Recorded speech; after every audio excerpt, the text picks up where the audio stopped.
What if I told you there was a day when a newborn baby spoke, not just words, but destiny? Not a whisper, not a cry, but a declaration of prophethood that silenced an entire nation. A mother accused, a crowd ready to judge, and a cradle that became a pulpit. In a single moment, heaven interrupted earth and rewrote history forever. Stay with me, because what happened that day will challenge everything you think you know about power, purpose, and divine authority. There are moments in history when heaven interrupts earth so violently that no man can deny that God has spoken. One of such moments happened not in a palace, not in a temple, not in the gathering of kings, but in the arms of a young woman carrying a newborn child. Miriam had withdrawn herself in obedience. She carried a mystery in her womb that she could not explain to society. Chosen, yet misunderstood. Favored, yet isolated. And when the time of delivery came, pain gripped her so deeply that she wished she had been forgotten. That is the cost of carrying divine purpose. Sometimes heaven will silence you before it announces you. Then the child was born. No father, no human explanation, only divine intervention. When she returned to her people, the whispers began. Accusations filled the air. Her purity was questioned. Her character was attacked. The same community that once honored her now condemned her. But when you carry God's agenda, you do not need to defend yourself. Heaven will speak for you. And then the unimaginable happened. She pointed to the baby, a newborn child wrapped in cloth, resting in her arms. The crowd mocked her gesture. How can an infant speak? How can a baby answer accusations? But in that moment, divinity broke protocol. The baby spoke. From the cradle came words not of confusion, not of childish sounds, but of divine authority. Indeed, I am the servant of Allah. He has given me the book and made me a prophet. Imagine the silence that followed. A baby declaring servanthood before declaring prophethood. A child announcing destiny before taking his first steps. Power under control. Authority wrapped in humility. This was not just a miracle of speech. It was a revelation of identity. Before society could label him, he defined himself. Before critics could write his story, heaven announced his assignment. And there is something profound here. God introduced Isaac first as a servant, then as a prophet. Because in the kingdom of God, greatness is built on surrender. The day a baby declared prophethood was the day God showed humanity that he does not need age, influence, or human systems to establish his will. He can use a cradle to confound scholars. He can use weakness to shame strength. He can use silence to produce thunder. If God could cause a newborn to speak destiny, what excuse does any man have to doubt the power of divine purpose? That day was not just about a miracle child. It was about a God who defends his own, who speaks when you cannot speak, and who establishes his word beyond human limitation. And from a cradle in a small town, history was shifted forever. The miraculous birth of Prophet Isaac stands as one of the most extraordinary signs recorded in the Quran, particularly in Surah Maryam. It was not merely the arrival of a child, it was a divine announcement that the laws of nature are subject to the command of the one who created them. Maryam, a woman chosen and purified above the women of her time, was devoted to worship and spiritual seclusion. She guarded her chastity with discipline and sincerity. Her life was quiet, hidden from public attention, yet watched closely by heaven. The moment that altered history began when the angel appeared to her in the form of a well-proportioned man. Fear gripped her heart, and she sought refuge in Allah from what she perceived as danger. Her response revealed her consciousness of God and her unwavering commitment to purity. The angel reassured her that he was only a messenger sent by her Lord to grant her a pure son. The announcement defied biology, culture, and expectation. She questioned how such a thing could happen when no man had touched her. The response was simple yet powerful. It would be so because Allah decrees a matter and says to it, be, and it is. This was not an event shaped by human interaction, but by divine command. The conception of Isa occurred without a father, making it a sign for humanity. In a world that understands lineage and inheritance through paternal identity, Allah demonstrated that creation does not depend on means. Just as Adam was created without father or mother, Isa was created without a father, showing that the Creator is not restricted by the systems He designed. The miracle was not a violation of logic, but a revelation of higher authority. Maryam carried this secret alone. Pregnancy itself is a journey of vulnerability, but hers was layered with the weight of public scrutiny. She withdrew to a distant place, isolating herself from her people. As the pains of childbirth overtook her beneath the trunk of a palm tree, the intensity of the moment drove her to despair. She wished she had been forgotten, erased from memory. This cry was not a rejection of destiny, but a reflection of human weakness under overwhelming pressure. Even the most chosen servants experience moments where the burden feels heavier than their strength. In that moment of anguish, divine comfort descended. She was instructed not to grieve. Provision was placed beneath her feet in the form of a flowing stream, and sustenance was made available through fresh dates from the palm tree. The command to shake the tree, despite her exhaustion, revealed a principle. Divine miracles do not eliminate human effort. Even when heaven intervenes, participation is required. Her shaking of the tree was symbolic obedience, and the falling dates were evidence of divine support. The birth itself occurred without midwives, without family, without the protection of community.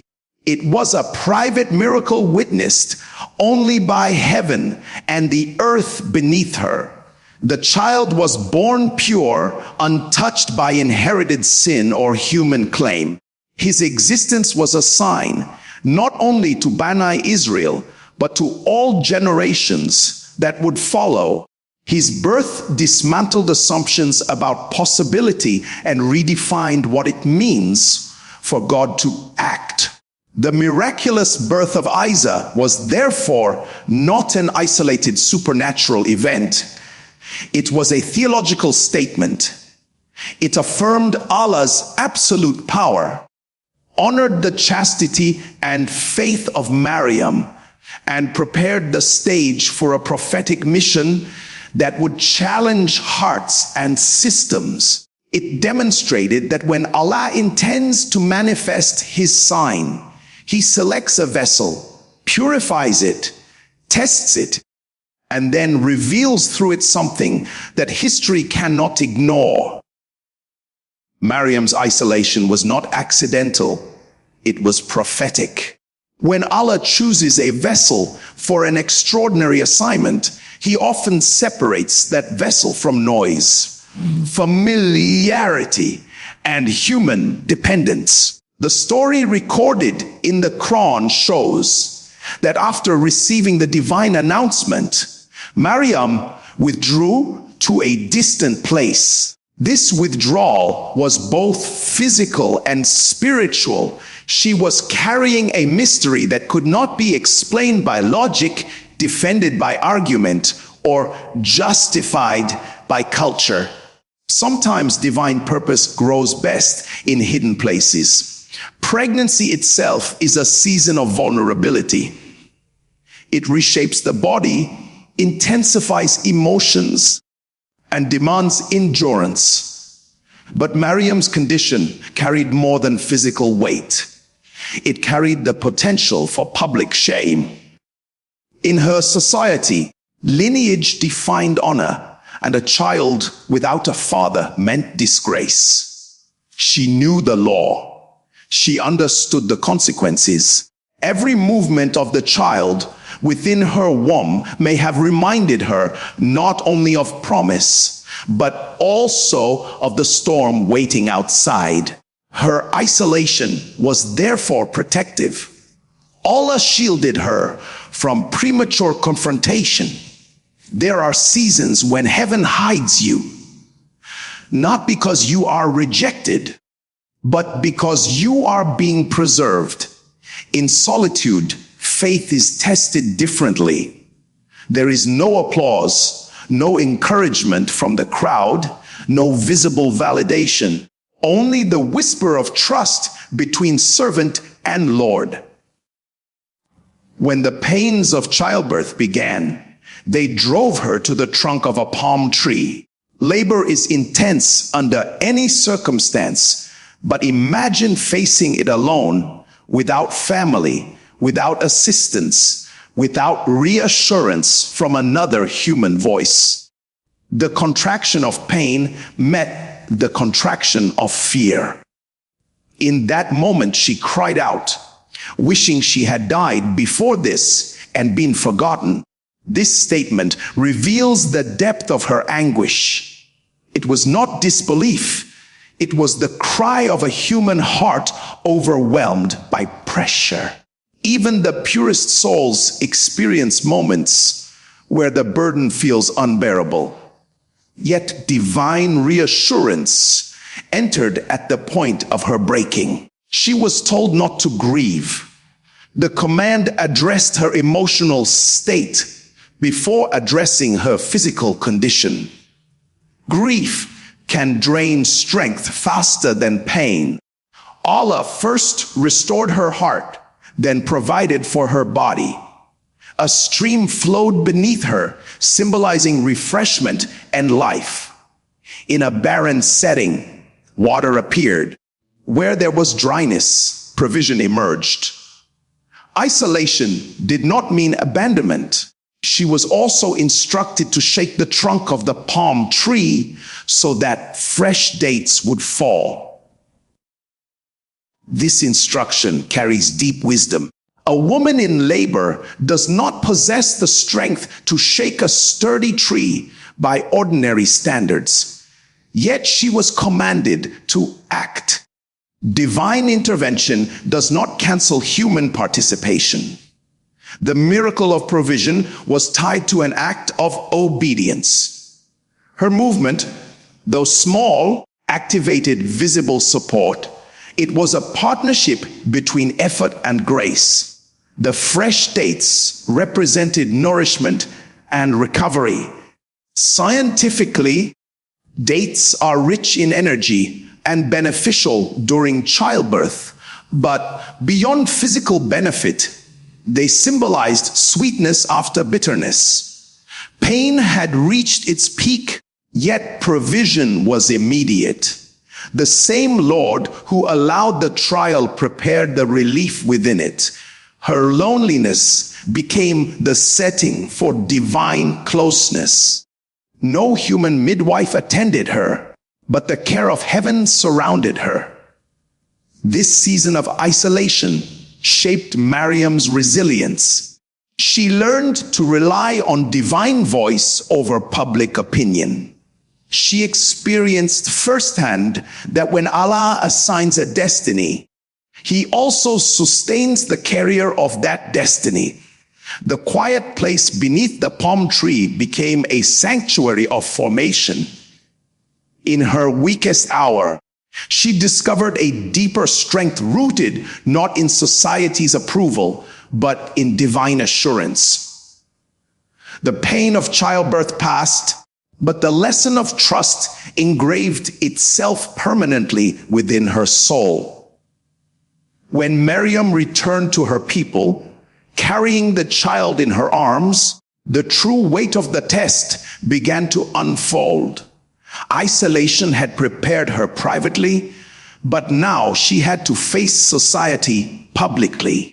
The same community that once recognized her devotion and purity now saw only what appeared to be scandal.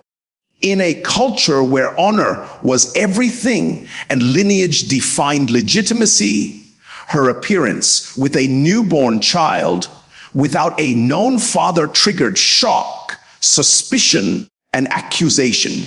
Human judgment moved faster than divine revelation. The narrative preserved in the Quran describes how her people confronted her with harsh words. They reminded her of her noble lineage, invoking the name of her father and the righteousness associated with her family. Their argument was simple. Someone from a respected household should not be involved in disgrace. Their disappointment was layered with disbelief. To them, this was not just personal failure, it was a betrayal of heritage. Reputation, once solid, seemed shattered in a single moment. Accusation often ignores history. Years of worship, service, and integrity were overshadowed by what appeared to be a single act of transgression. This reveals a difficult truth about society. People celebrate you when your life aligns with their expectations, but they quickly withdraw honor when events defy their understanding. Miriam stood before them not as a preacher, not as a debater, but as a silent witness of a mystery they could not yet comprehend. The emotional pressure of that moment cannot be overstated. Public humiliation has a unique sting. It attacks identity and isolates the heart, even in the middle of a crowd. Every stare becomes a verdict. Every whisper feels like a sentence. Yet Miriam did not argue. She did not attempt to defend herself with explanations. She did not narrate the visitation of the angel or the divine promise she had received. There are moments when God instructs His servants to be silent, not because they lack evidence, but because heaven intends to reveal a higher proof. Her silence was not weakness, it was obedience. She had been instructed to fast from speech, to refrain from responding to human provocation. This was a spiritual discipline under extreme circumstances. To remain quiet while being accused requires greater strength than to retaliate. Silence in such moments becomes an act of trust. It declares that vindication belongs to Allah alone. Instead of using her voice to defend her reputation, She used her obedience to protect her peace. The accusations were also theological. By implication, they questioned her morality and indirectly the legitimacy of the child. In a community guided by law, such an accusation carried severe consequences. The gravity of what she faced was not mere gossip. It threatened her standing, her safety, and her future. Yet she stood firm, holding the child, absorbing the hostility without collapsing under it. The weight of misunderstanding rested on her shoulders, but beneath that weight was certainty in the one who had chosen her. Public humiliation often serves as a furnace where authentic faith is refined. It strips away dependence on human validation. Miriam's experience teaches that divine purpose can lead through seasons where obedience appears to cost everything. Her reputation was challenged before her miracle was revealed. The crowd saw shame, heaven saw fulfillment. The accusations were loud, but the divine plan was louder, waiting for its appointed moment to speak through the very child they questioned. In that tense confrontation, the stage was set for one of the most astonishing signs ever witnessed. The silence of Mariam, the noise of the crowd, and the presence of the infant created a moment suspended between doubt and revelation, where heaven was about to answer earth in a way no one expected. The miracle of infant Isa speaking from the cradle stands as one of the most astonishing manifestations of divine power recorded in the Quran. It did not occur in a controlled environment or before a sympathetic audience. It happened in the middle of accusation, tension, and public hostility. The atmosphere was charged with judgment. Miriam stood silent, surrounded by a people who believed they had already reached a conclusion about her. Then, in a moment that shattered every natural expectation, the infant spoke. Human development follows a known pattern. Speech emerges after months of growth, cognitive formation, and social interaction. A newborn does not articulate sentences, much less construct a declaration of identity. Yet divine intervention bypassed biology. The one who creates speech in adulthood can create it in infancy. The miracle was not simply that a baby made sounds, but that he delivered a coherent, theologically profound statement. This was not random utterance. It was revelation. The first words attributed to Isa established identity before anything else. He declared himself a servant of Allah. This introduction carried immense weight. In a moment where his existence was being questioned and his mother's honor attacked, he did not begin with power, miracle, or status. He began with servanthood. This defined the framework of his mission. Before prophecy, before scripture, before signs and wonders, there was submission. The miracle of speech was therefore not only a defense of Mariam, but a proclamation of spiritual order. The timing of the miracle was precise. Mariam had been commanded to remain silent. Her silence created a vacuum that only heaven could fill. When she pointed to the child, the crowd reacted with disbelief. Their question carried mockery. How can they speak to one who is in the cradle? It was at that very point of ridicule that divine authority manifested. The miracle confronted skepticism directly. It answered accusation without human argument. It reversed the courtroom dynamic. The accused became vindicated, and the accusers became witnesses to a sign beyond explanation. This event also revealed a principle about divine defense. Allah does not always prevent his servants from entering situations of humiliation, but he determines how and when their vindication appears. The speech from the cradle was both a defense and an announcement. It cleared Maryam of wrongdoing by demonstrating that the child she carried was no ordinary infant. At the same time, it introduced Isa as a prophet from the very beginning of his life. His mission did not start in adulthood. It was declared in infancy. The content of his speech further emphasized divine purpose.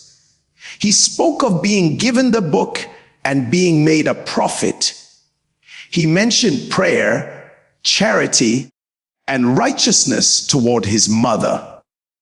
Each statement carried layers of meaning, outlining the contours of his future ministry. In a few sentences, the foundation of his life's assignment was laid. This was not merely miraculous speech. It was a compressed manifesto of destiny. For the crowd, the moment must have been disorienting. What argument remains when a newborn articulates truth? What accusation survives when the accused produces a sign that transcends nature? The miracle forced a confrontation between hardened assumptions and undeniable evidence. It was a reminder that divine reality is not subject to human approval.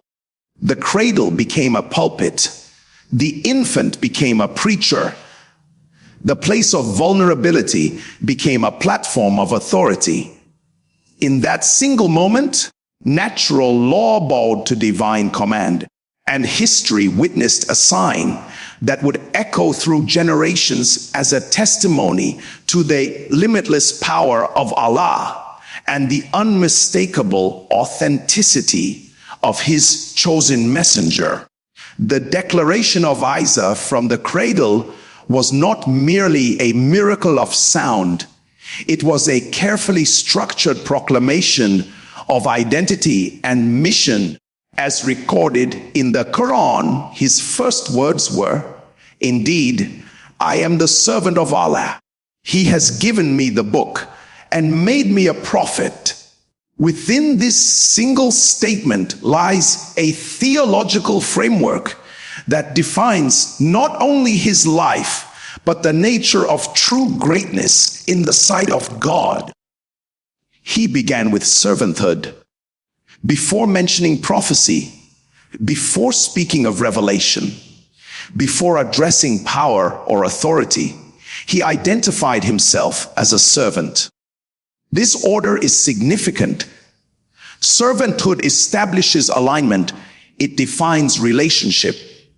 To be a servant of Allah is to live under divine command, to move according to divine will, and to derive honor from submission rather than independence. In a world where people seek titles to elevate themselves, Isa introduced himself with a title that reflects humility. This was not weakness. It was strength under control. It revealed that true authority in the divine system is rooted in obedience. The next part of his declaration affirmed that he had been given the book. This statement pointed to revelation, guidance, and divine communication. Even as an infant, his words projected forward into his prophetic mission.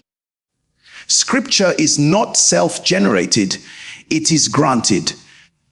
By saying he had been given the book, He clarified that his message would originate from Allah, not from personal invention. This distinction protected the purity of his future teachings. It also established continuity with the tradition of prophets before him, who were recipients of divine revelation and conveyors of heavenly instruction. He then declared that he had been made a prophet. Prophethood is not achieved, it is assigned. It is not the result of personal ambition, but divine selection. By using the language of being made a prophet, Isa removed any notion that his role would be self-appointed. The authority of a prophet rests in the one who sends him. This statement, spoken from the cradle, dismantled doubt before it could mature. His identity was not subject to public approval or cultural validation. It was defined by divine decree. Beyond these foundational declarations, his speech included commitments that revealed the character of his mission. He spoke of being blessed wherever he would be, of establishing prayer, and of giving charity. Blessing in this sense implied benefit to others. His life would not revolve around self-glorification, but around impact. To be blessed wherever one is suggests that geography does not limit divine influence. The presence of a true servant of Allah transforms environments. His mention of prayer emphasized connection with the Creator. A prophet without prayer would be a contradiction. Prayer sustains spiritual authority. It anchors the soul in dependence on Allah. Charity, on the other hand, reflects horizontal responsibility toward people. Together, prayer and charity form a balance between devotion to God and compassion toward humanity. His mission would combine both dimensions, demonstrating that spirituality without mercy is incomplete. He also affirmed righteousness toward his mother, rejecting arrogance and rebellion in a moment when Maryam's honor was under attack. This statement acted as both vindication and tribute. He acknowledged her dignity and reinforced the sanctity of family bonds. Even in infancy, his words modeled respect and moral integrity. This declaration from the cradle functioned as a summary of destiny. It defined identity, source of authority, mission, character, and relational ethics in a few powerful sentences. It showed that divine purpose is not random, it is intentional and structured. The baby who spoke that day did not merely defend his mother. He announced a life that would call people back to worship, humility, compassion, and unwavering submission to the will of Allah.